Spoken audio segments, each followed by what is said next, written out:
Welcome to Keith and the Girl. I'm Keith Malley. I'm Chemda. Chemda, I don't know if you heard, but there's an artist, Salvatore Garau, Garau, and he's a famous Italian artist, but he just sold a sculpture that's invisible, only in his head, for $18,000. Yes. He went, ta-da. Does he act like he has trouble like getting his mind in the room? Like, does this fit in my imagination? $18,000. He found a good sport to buy this. I know someone who sold their orgasm for $18,000. What? No, I'm joking. Oh, It's just, it doesn't exist for some people. Wow. Dreams can come true or be sold. News. I have even bigger news. Yeah. I just stole it. I have it now. So, joke's on them. Did you just make me an accomplice? Good luck finding it. Oh, my God. Big news, of course, is that Juneteenth, as of recording this, that's tomorrow. Juneteenth, June 19th, is an official federal holiday. It's weird to use the word celebrate, but it celebrates the time when all the slaves were told, hey, a couple years ago, we had the Emancipation Proclamation. You don't have to work here anymore if you don't want to. It's a very strange thing because for 2.5 years. Yeah, at least. Maybe 3. Yeah. Yeah, the actual law was you can't have slaves anymore. And the information got to Texas 2.5 years later on June 19th. So I think instead of celebrate, you say commemorate? We'll commemorate, right. 1865. And by the way, it lands on a Saturday, of course, as we know. And so on the 18th, people have the day off. Well, yeah, which is funny, right? The 18th is the 19th observed. Yeah, but it's interesting that we're freeing everybody on the observed date. Right. Did you know? I didn't know this. I was talking to somebody this morning. Texas on January 19th has Confederate Heroes Day. Kentucky the same on June 3rd. They heard the MLK Day and they're like, yeah, well, we're going to have Confederate Heroes Day. So there's some 6 state holidays out there that I had no idea about. Oh my God. America just wants a day off. And they go about it very strange. Memorial Day, all these weird, I don't know. And September 11th is there's still not a day for that. Right. Well, better late than never. Everything could be made better. For example, stamps.com. You go to the post office, you think there's got to be a better way. There is. I do the post office from my house now. You're not still going to the post office, are you? Paying full price, being in line with those people, thinking you're not going to go postal. I do it right from home, and it's fantastic. Stamps.com brings the service of the U.S. Postal Service, and UPS right to your computer. Simply use your computer to print official U.S. postage 24/7 for any letter, any package, any class of mail. And I'll tell you how you get started. Stop wasting time. Use Stamps.com. No risk. Use the promo code KATG. Get a special offer that includes a 4-week trial plus free postage and a digital scale. No long-term commitments or contracts. Go to Stamps.com. Click on the microphone on the top of the homepage. Type in KATG. Stamps.com. Promo code KATG. It's Stamps.com. Never go to the post office again. And get your free digital scale. Get a free scale. You get free stamps. Last time I checked, those are money. You get, I don't know if legally they could say free money. Get free stamps. How about that? All right. Today's guest. I love the online TV series he made called The Outs. You can check it out right now. He's the creator and director and star. Now there's a new project out. It's on Audible. It's called Hot White Heist. Bowen Yang's in it. Cynthia Nixon, Jane Lynch. It's 6 half-hour shows. We'll get into that. He created it. He wrote it. Alan Cumming has produced it. It's very exciting. Also, let me tell you what else this guy made, which Chemda and I are simply in love with. You know the movie Julie and Julia? Well, he made it better. Yes. See, everything can be made better. Thank you so much. Thank you. It's and Julia. It's only the Julia Child parts.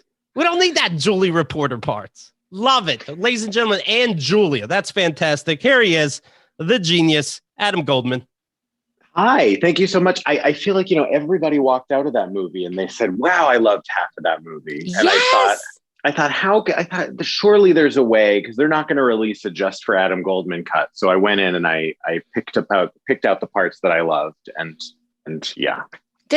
I felt, and it's so obnoxious. I sat there going, why do I need this part? Why do they keep cutting to this girl? And they pushed her story like, oh, now her boyfriend's mad. And it's like, where did her boyfriend get into? Like, who cares? And she's having trouble cooking, and it's not even about. I think the girl is very nice. I think that woman is in real life, and Amy Adams, is like blah blah blah. It's just something. I mean, it's not a fair. Who are you going to pick to follow the act of Meryl Streep and Stanley Tucci in a period cooking movie? Like, it's not fair. Like, nobody can do that. It's not, because even watching it, I'm like, oh my God, I'm watching Julia Child, a fake Julia Child, cutting onions, and I don't want them to cut to the other story. This makes no sense. Right. They do the and Julia part, and then they're like, oh, that's only 45 minutes. Then they had to think of another part. Well, no, I think it's like it was a real story, about she was doing the blog and this and that and all of that. And so, Nora Ephron wrote it. And so it's all well written and everything. It's a tough act to follow. And so, yeah, you cut it all out and you end up with this 45, 50 minute of perfection short film of Meryl Streep and Stanley Tucci having a lovely time in France in the 50s. And you go, yep, that's the one I want. That's the one. Yeah. Yes. And I know the young woman is supposed to be likable because she's struggling and she's making the best. I hated her. And I love those characters. I will root for you all day. But I hated her. I'm like, you're treating your boyfriend super like shit. That's not an apartment that you would have. You're being a bitch at your job. Like, I hate you. But I think she's supposed to be a nice person. I think she is. And right when the thing came out, she tweeted something about like getting bad feedback from people or something sort of obliquely referring to like, oh, they cut me out of the thing. And I just felt like, I don't even know you. Like, you seem great. And this movie that I love half of would not even exist without you. Right. But like, it's just the way it happened in the movie. It's just, it doesn't, it's not a flattering look for that person. So I don't know. But I'm glad you guys did.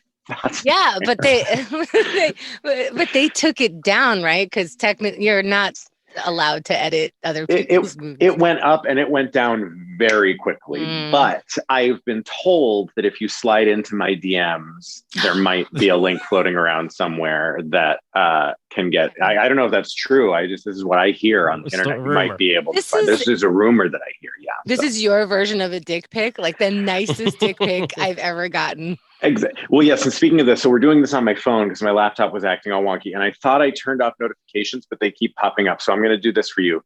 Any notification I get that makes my phone vibrate, I will read to you. Excellent. While we're doing it. Whatever it is, whatever app it is, I will tell you exactly what someone is trying to. And if it's a picture, you have to describe it. Right. It's long. It's tubular. So let's talk Hot White Heist. It's a group of queer people. By the way, the word queer is. My mom used to say that, but it was understood you didn't use the word queer for gay people is how I understood it when I was a kid. Not that everybody everybody would have been in a closet in my country hick town anyway, but my mom would say like, oh, that chair's wonky. That's queer. And I'm like, what? And now I see it's coming back in the best ways. Do you guys agree? I think we've reclaimed it. I don't know. I feel, it's a great blanket term, and maybe you got somewhere to be and you don't have time to say LGBTQIA plus. I make so time. You can just say queer. You make them. I make time. Nobody God has bless. time. This is. Yeah, you have time for what you make time for, right? But yeah, no, I like queer. I identify as queer. I think but people have different feelings on it. Yeah, I think for our age and up, it was like the derogatory term.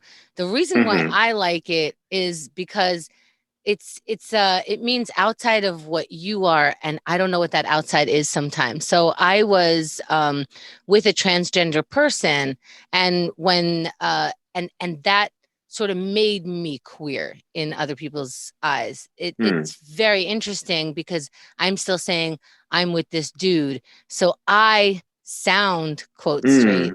But I am in a queer relationship. So it helped me because a lot of the questions were, so what are you? Are you straight? Are you gay? Are you bisexual? Because here's this person. And I'm like, I don't know how to land on something. So queer makes me feel better. Does that make sense? Yeah, I think it's a catch-all term, or for people who, I make sense to me as the official emperor of queer. I think that's permitted. I'll allow that. Yeah. I'm an ally. Can I be a little queer? Yeah, I'll allow that. Yeah. Okay. All right. Take that, people. This is a weird game show. Yeah, no, Mazel Tov. Yeah, you're in. So it's a group of queer people that go on do a heist at in a sperm bank, and of course, it's a little wonky, and the things get out of control. Are all episodes up right now, or just the first one? Yeah, no, all episodes. 6 episodes. They're about a half hour each. They went up on Audible yesterday, so you can get that if you're an Audible member, or if you want to hear it, just get the week-long free trial. Is a fine way to do it. I had to save it get the free trial. If you go to our coupons page, you'll see a link right there also. I have to save it for it's our movie night this weekend, me and my girlfriend.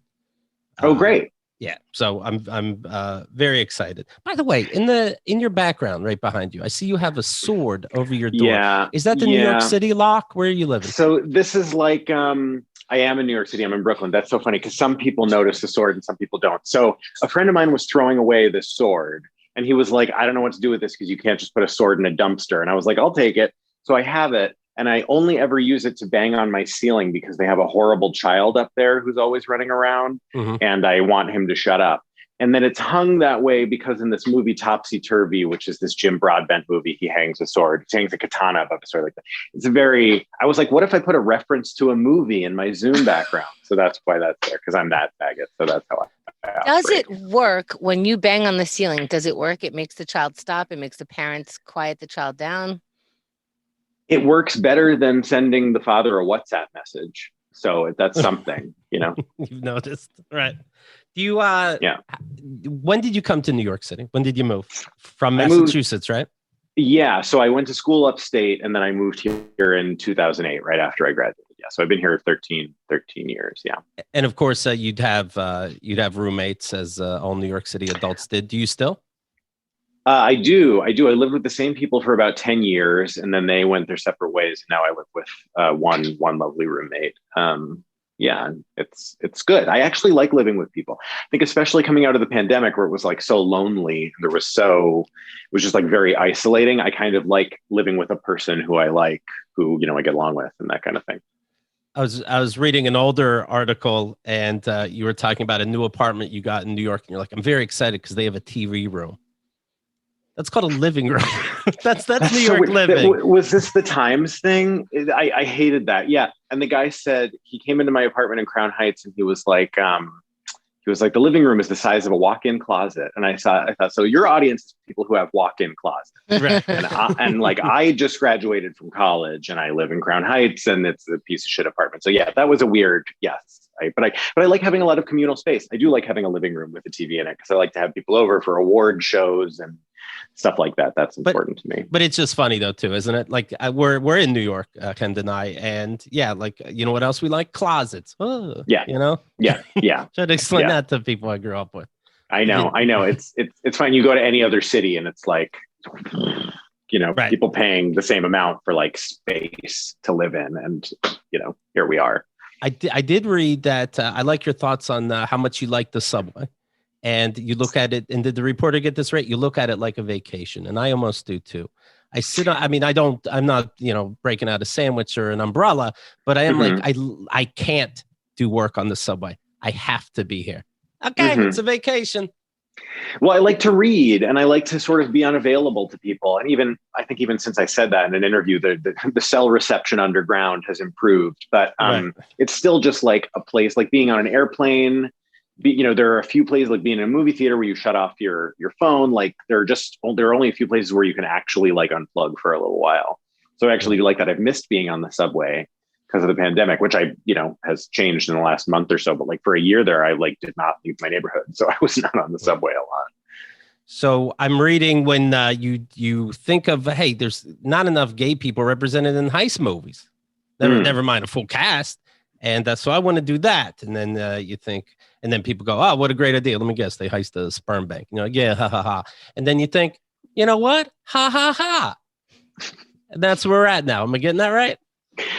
Yes, pretty. Yeah, it was a joke, and then it was like, oh no, that's a funny joke, so we can do that. And I just like, there's something funny, like I love Ocean's 11, I love heist movies, obviously, and then you had Ocean's 8, a movie that I like and enjoy and is fun. But it was like, well, if they're women doing a heist, they must be stealing jewels from the Met Gala, which is like so insulting and weird, because like, well, women don't spend money. Like they wouldn't be interested in robbing a casino. Or maybe it's that they thought the audience wants to see the jewel. Right. And so it was like, okay, I'm sorry, by the way, how offensive was it? This is the way I took it. That was it. It's called Ocean 7, the women one. Ocean's 8. Ocean's 8. Who saves the day at the end? A man. I know. The acrobatic actually did everything. It was bullshit. It was totally bullshit. And so I thought, so yeah, if it's queer people doing a heist, the joke would be, well, they've got to be stealing sperm, because queer people just like, we love being horny and coming and stuff, which like fair, but like, so when you watch the thing, the sperm is like a MacGuffin. They're getting the sperm so they can sell it. The sperm is something that they can sell so they can buy an island to hang out together. So it's not really about like the jewels, so you can look at the pretty jewels. They're not stealing the sperm so they can take a bath in it. They're stealing it so they can sell it. And that was important, because it was like, well, is this, like consent, stealing people, whatever, blah, blah, blah. It's like, no, they're selling it. That's it. That's how it goes. All right. How is it a struggle to have to do that over Zoom because people can't meet during the pandemic? For sure. It was a double-edged sword. I mean, it was like, it's a double-edged sword. Like, it's good because you're hurting people with it, but it's bad because it's got a double edge and you're hurting yourself. Anyway, people had free schedules because of the pandemic. I don't think we would have gotten the cast that we had if people hadn't been sort of trapped at home. Right. It's an insult when they're busy during that last year, right? Yeah. Exactly. They go, I got something to do. You're like, do you? You should. And so, but we did it. I mean, it was really cool. And we used all, it was cool technology to get people zooming in from all over the world, and different studios in like England and in California and in New York. So we made it work, which was really, really cool, but it was a challenge. All right. You've heard it, obviously. You've heard the finished product. I have. Yes. Yeah. Okay. You'd be surprised. Some artists, they say they don't. Are they lying when they say that? I don't know. I mean, I'm such a control freak, and like I'm a producer as well. And so like I was there at every step of the project. So even if I hadn't listened to the full thing through, which I have, I've heard it, I've heard every minute of it, because I give notes until people want to kill me. So. Right. All right. Well, what about the pandemic on a personal level? What was the hardest part for you, aside from, the everyone's dying and No, I mean, I just loved every minute of it. The hardest part for me, I mean, I think it was those first few months when I was catastrophizing, but only a little, because politically we were in an incredibly dire and horrible situation. And before the election, it really felt like if Donald Trump gets a second term, like they're going to continue not doing anything about this, and this is going to rage out of control forever and all of this shit. So, so you can catastrophize just a little bit. I didn't know that was a measurement. Yeah, exactly. I can catastrophize, but I have like a little Xanax next to me. I have a valve. But like, I thought the world had ended, and then I got stuck in that spiral, and I was like, well, the world did end. Like, the world as we knew it is over. Like, we're all going to think of life before COVID and after COVID, I think so. I don't know. It was the isolation and everything about those first sort of apocalyptic months that was the hardest for me. Do you have, I did fairly recently, I was just mentioning this the other day, this last weekend, as a matter of fact, I went to visit my mom. She's in assisted living. She's gone. She's completely gone. She happened to say the word no once. But I'm with all my siblings for the first time. We're all together in a decade to two. And it wasn't it was very nice. And the conversation's very, very nice. And it only happened once, though, where it was a weird political thing. Like, Trump did get that virus out there fast. And I'm like, And, the tweets and stuff, but he was a very good president. I'm just like, other than the hate, I guess I didn't look into the other stuff too much. All right. Do you have family and politics problems? A little. I have an extremely low tolerance for that stuff because it's just not my job, and I have other shit to do. So I at some point in like 2018, I wound up on a date with a guy who was a like pretty fervent Trump supporter, and I just like got up and left because like I had to do this sort of equation in my head. It was the day of the synagogue shooting. And like it was that night, and he said, we sort of talked about it. And in my head, I'm saying, do I owe it to myself or to him to like try to have a connection with this person, to try to have a conversation? Like, is that what I want to do? You know, do I want it to be possible for people to converse about this? And I was just like, no, I don't. Right. That's not. Did you go in there with your real name, Adam Goldman? And he was like, back juice. I don't know. It was, it was like Tinder, and like it was so stupid. I mean, I didn't know, obviously. And then at some point in the conversation, he said, wow, you're really political. Right.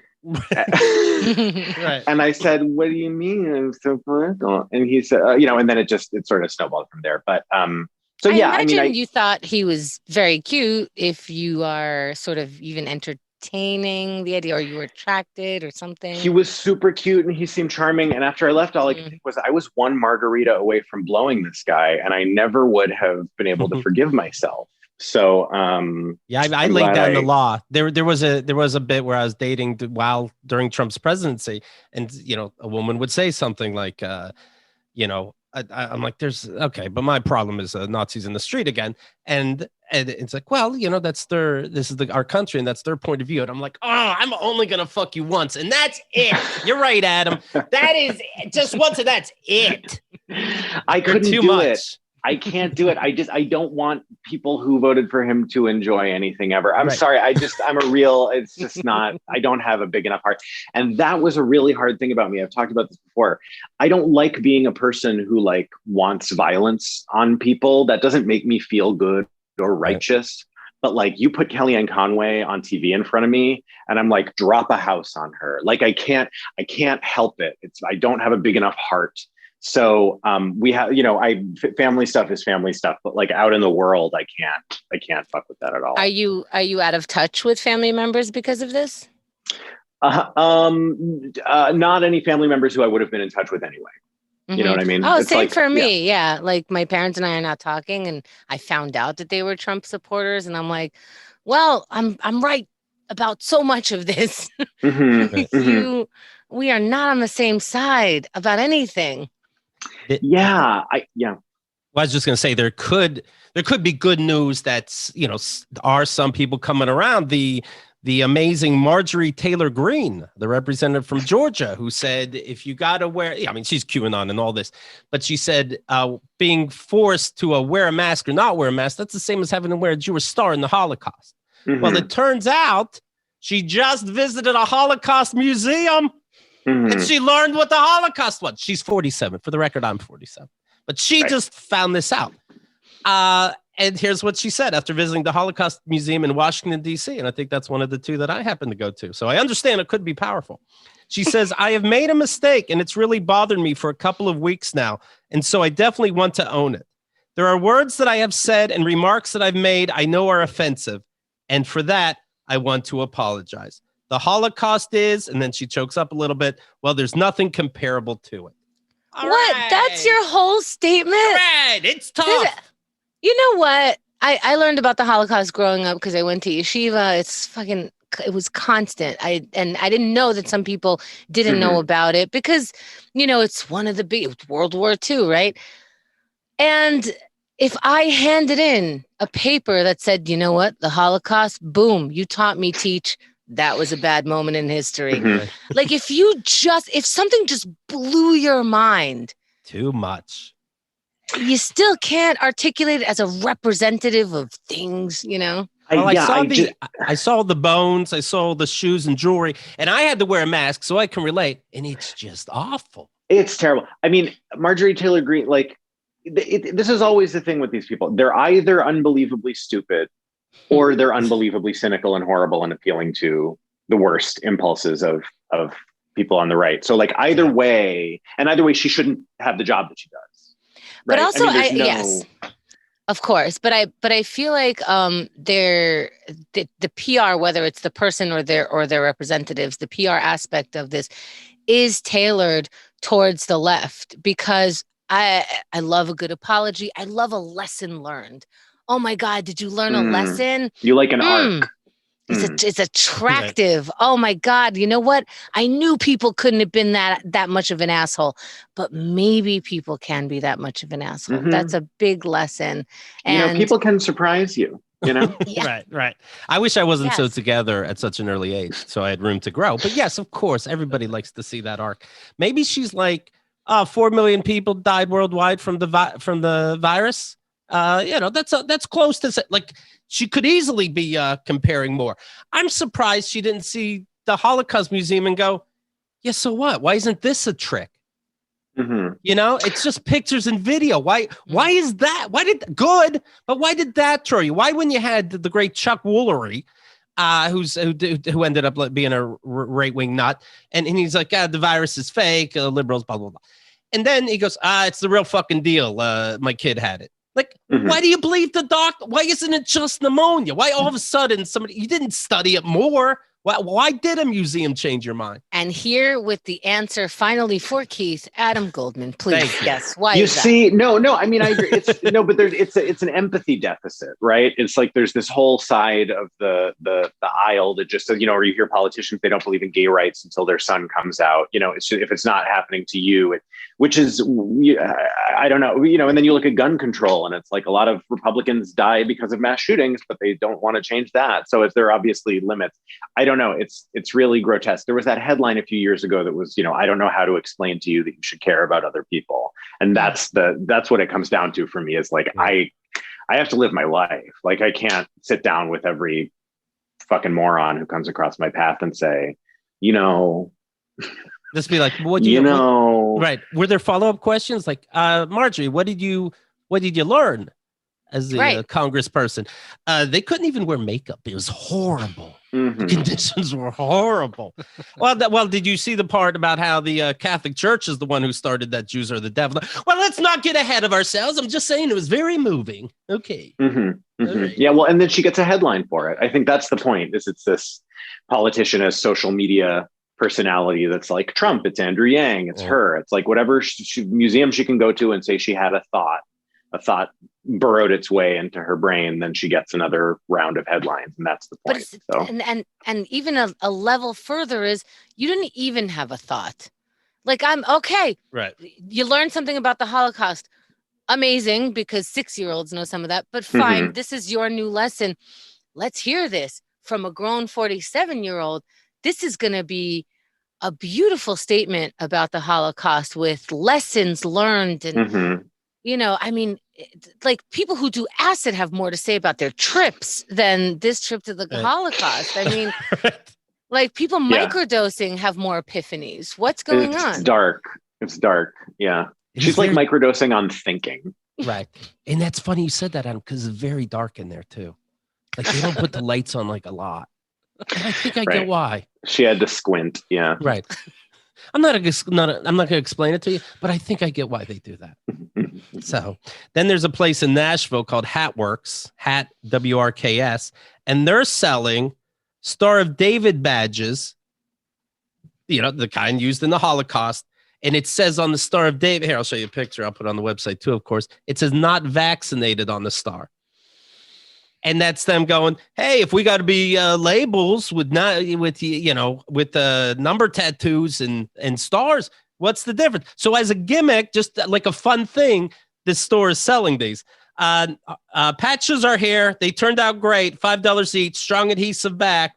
The non-vaccinated Jewish star will be offering trucker cabs soon. And then does she see Marjorie Taylor Thomas, and she's like, now?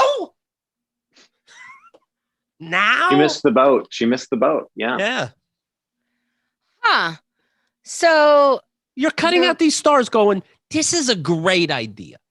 Yeah. It's funny. It's political. It's going to be a hoot. You know why? It's a triple threat. Yeah. It's a triple threat.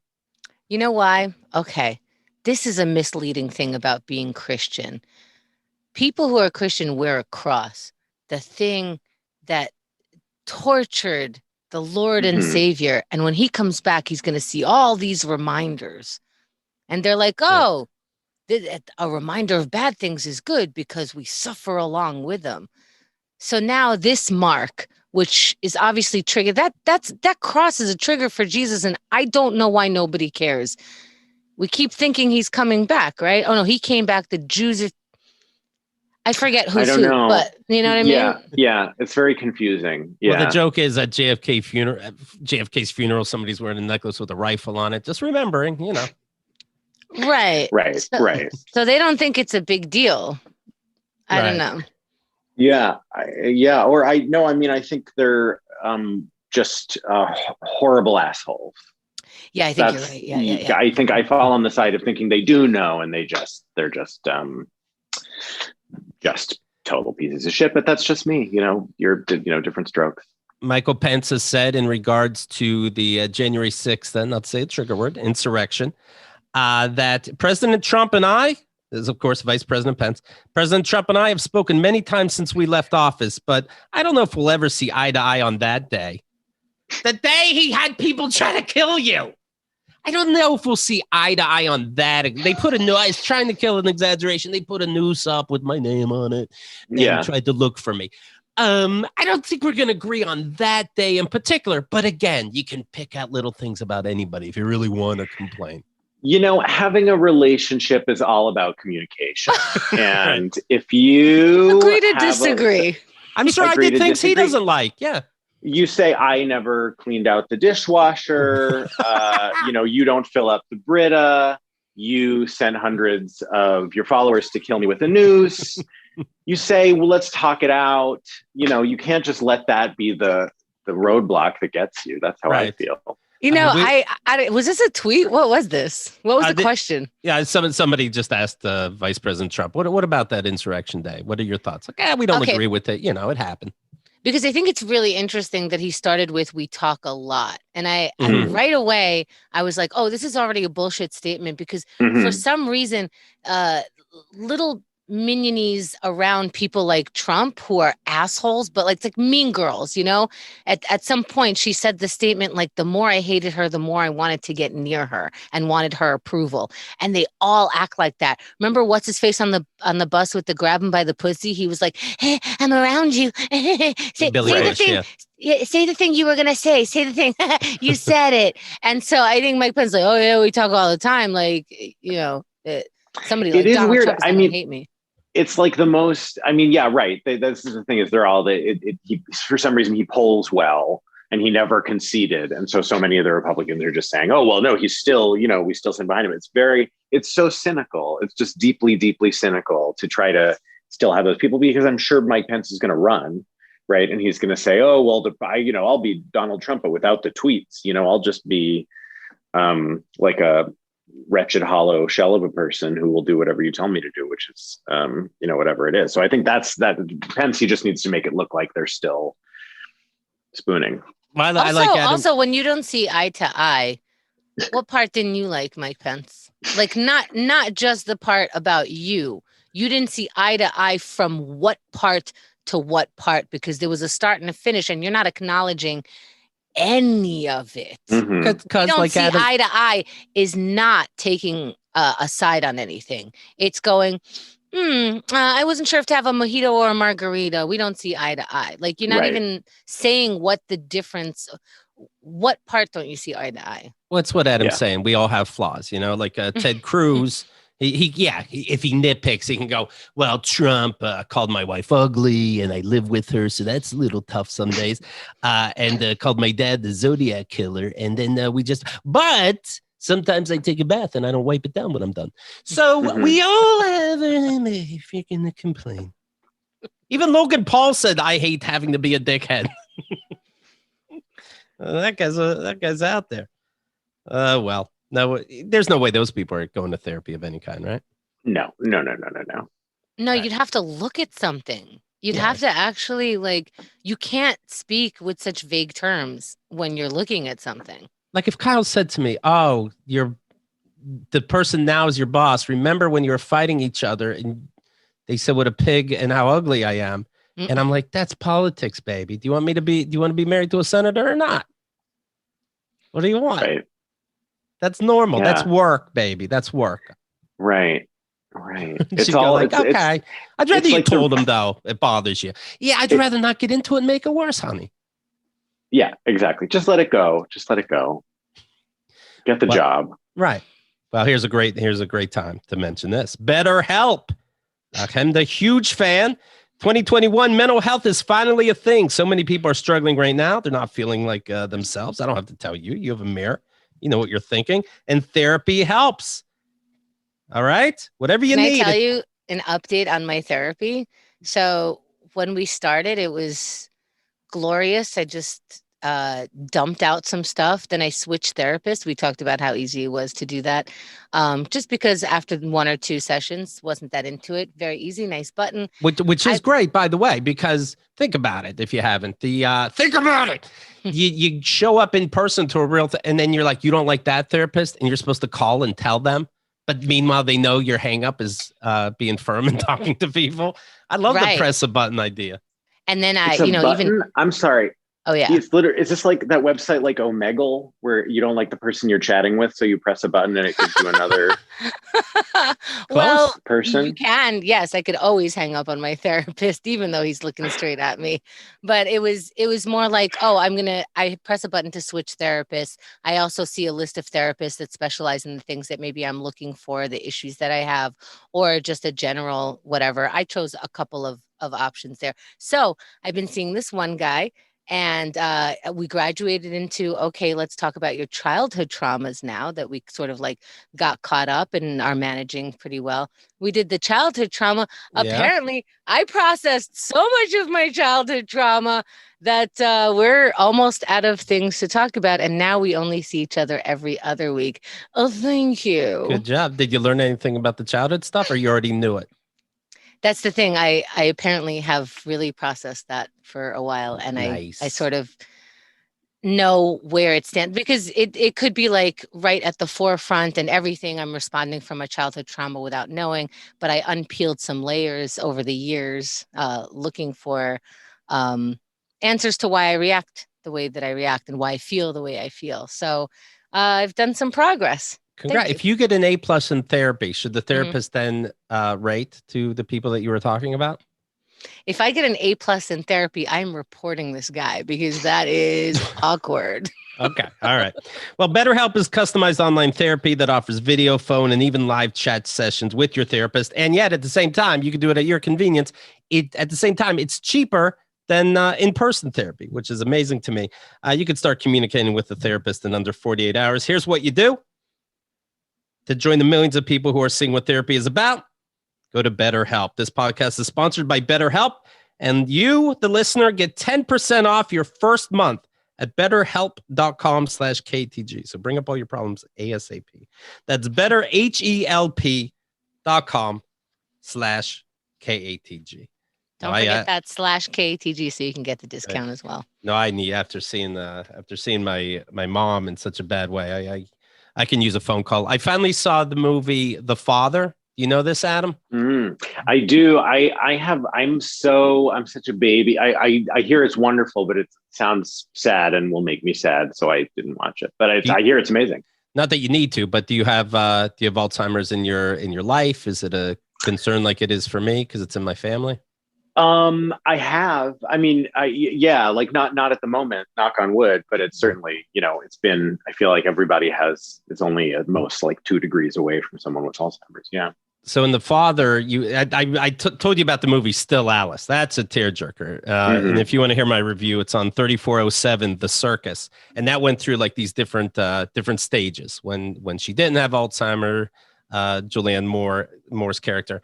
And, as she progressed, The Father is it kind of jumps back and forth, and you think it goes over a couple days. Jumps over what's probably really happened, what the guy's thinking, but it's supposed to make you go nuts. You aren't sure what's happening, and spoiler, you never really find out. But you're like, oh, this person, this is really the nurse, and thought it was the wife. But is that 100% true? You open one door, you're in your bedroom. Next door, you're in a hospital.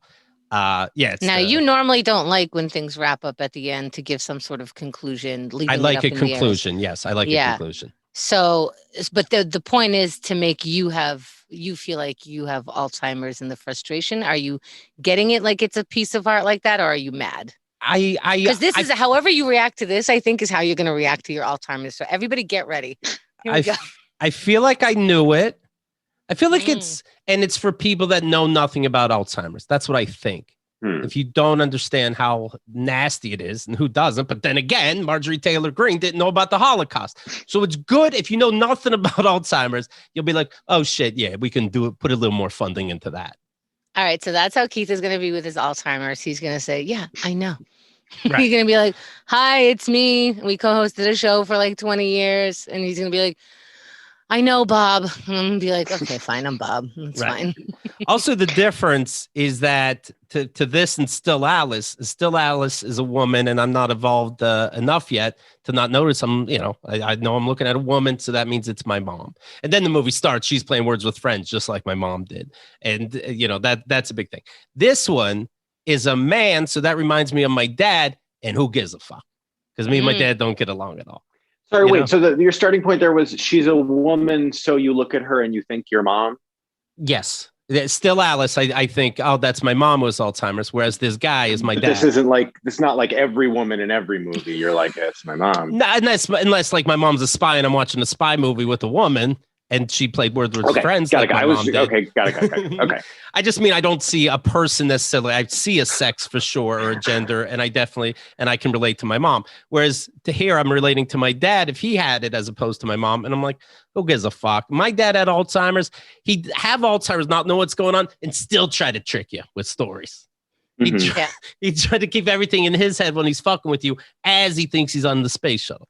You didn't have as much empathy for this character because that's your dad's position. And Anthony Hopkins now kind of looks like my dad. Okay, there's a lot going on there, Keith. Well, that's what I'm saying. It really reminds me. Is it like Hannibal Lecter? Like it's Anthony Hopkins, so you're like, I don't know, I don't trust him. Fuck that guy. You know what I mean? Julianne Moore is sweet. She's sweet. Exactly. Well, also like his head, those big white old heads.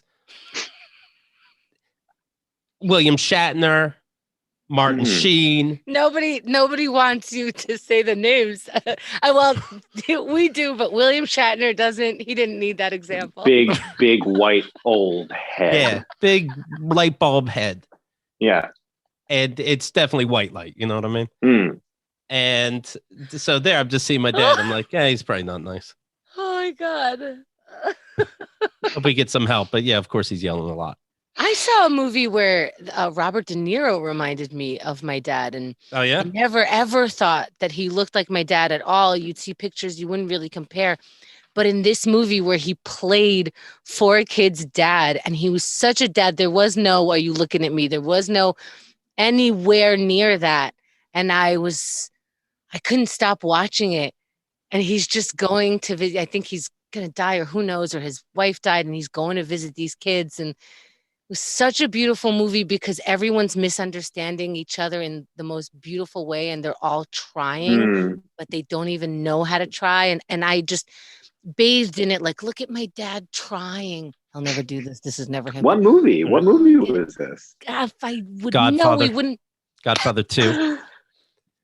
It's just these people trying to understand each other and occasionally shooting each other in the head in restaurants. It's a very family-focused movie. You don't know my dad, but when the towel caught on fire that he was using a muzzle on a gun, I was like, oh, Pops, Anyway. I saw a story here. A woman in Spain used her obituary to inform her relatives that they're not invited to her funeral. Quote, since my family has not been my blood for a long time, I declare in my last will and testament that only the people mentioned below can attend my funeral service. Good for you. It's like Cristiano Ronaldo, the Pope. Right, you have to. It's legal. Yeah, exactly. Jerry Halliwell. These people are the only people. The original Ronald McDonald. Yeah. Oh, that's great because no matter whose fault it is, you all suck. Like, right. but somebody somebody is doing the right thing here, like if this person who died was the asshole, then the people around are like, good, I don't want to go to your funeral. But if you were the asshole, then this is such a sweet gift for everybody. Yeah, I think that's great. I think you should totally be able to determine who gets to come dance on your grave. I've only had one person.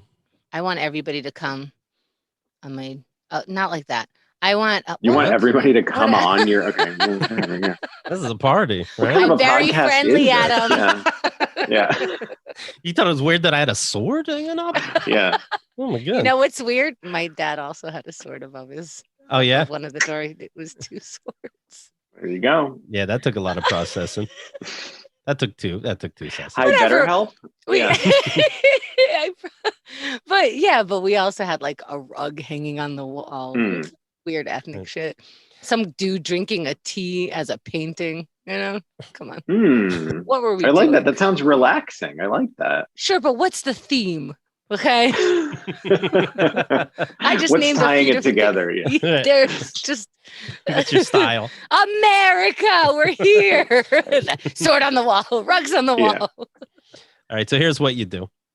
You have Audible, right? If you don't, you get it. It's free. Go to /coupons, click that easy link right there. Get it. Try it for a month for free. How about that? And check out Hot White Heist and see what's doing. Again, this is going to be a date listening for us this weekend.